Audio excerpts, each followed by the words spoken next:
Whenever I have the awesome responsibility and the privilege to preach, my intent and my obligation, I think, is always to preach good news, the good news of Jesus, because what I have to say isn't as important as what Jesus has to say in the scriptures. But that does not mean that I or any of us, when we hear the word of God, or when we try to act on the word of God, it doesn't mean that we close our eyes to the evil that totally contradicts the way Jesus calls us to live. Today's parable we just heard, proclaim describes a very frightening pattern that is present in our world today, and that is escalating violence. If you noticed in that parable how it escalated. First one came and he was beaten. Then a couple came and they were beaten and killed. And then the others come and more were slaughtered. And then when the owner finally doesn't send anyone else, he gets even. And he slaughters a lot of people. And so it's an escalating violence that is not only patterned in that parable, but we live in that world today. This past week, our nation was shocked once again about how we witnessed a senseless slaughter of so many innocent victims in Las Vegas, Nevada. Took our breath away. It was just a week ago.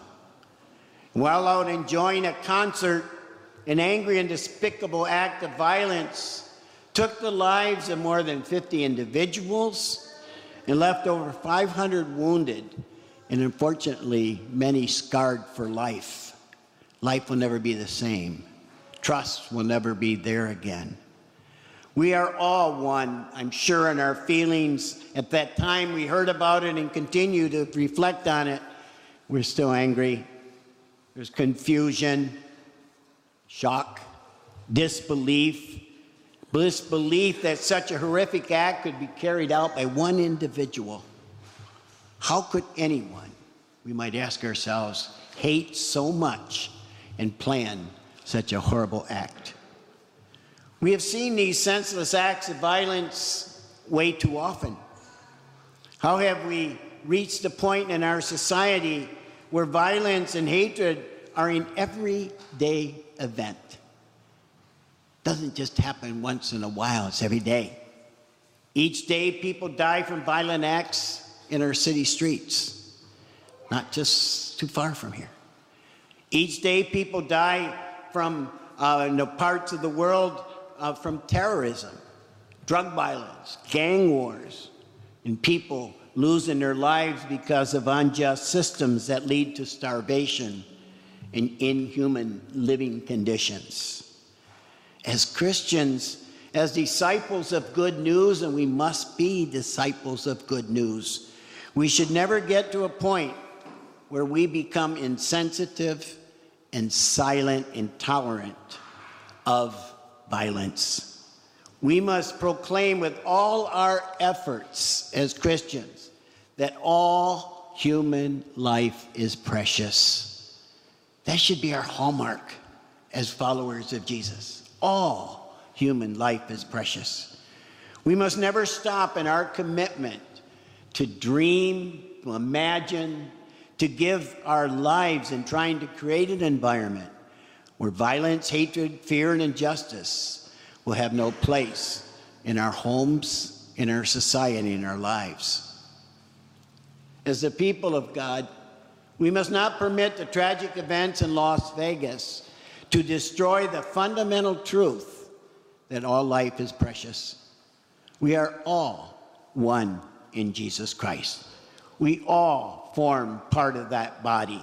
And when part of that body suffers, the whole body suffers. All human life has value. It is our Christian duty to never respond to violence with more violence, as we saw in the parable today. We must refuse to be violent people in our families, in our workplace, in our relationships, in our words and actions. We may never know for sure what motivated this horrible act of violence. They're still trying to find that out. I don't know if we'll ever find out.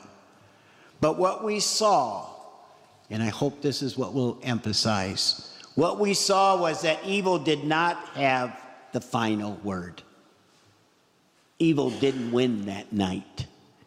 Instead, we saw some wonderful things happen. We saw strangers helping strangers. Some standing by those who were dying and at least had the warmth of a hand before they passed on. We saw first responders rushing in to help in the midst of gunfire, uncertainty, concerned about their own families and yet putting their life at risk. We saw people offering, volunteering their trucks and cars to rush people to a hospital. And we saw people lined up for hours in long lines ready to give blood. Love really won after that massacre. If we can take any message away from this tragedy as followers of Jesus, maybe it is this, and I humbly submit it. Never take for granted the people you love. So many in Las Vegas that night never got the chance to say once more, I love you, to their spouse, to their child, or to their parent. Didn't get another chance. They didn't know this was their last moment. Make sure tonight, each of you, myself, that we speak those words to those we love, because love wins.